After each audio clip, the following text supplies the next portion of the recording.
Таным, тарих, әдістемелік бірлестігі.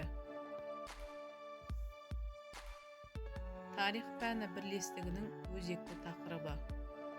Инновациялық тәсілдер арқылы сапалы білім мен жан-жақты дамыған, дүние танымы кең, шығармашылық ізденіспен жұмыс істейтін жеке тұлғаны қалыптастыру.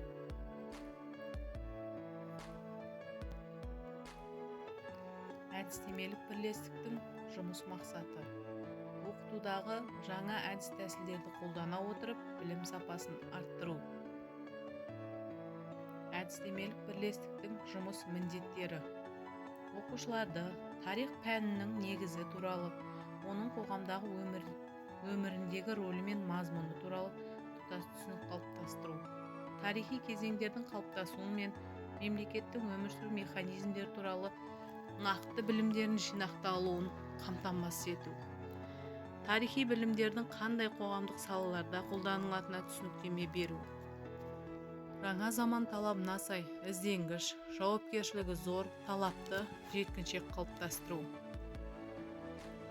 Әдістемелік бірлестікте 14 мұғалім жұмыс жасайды.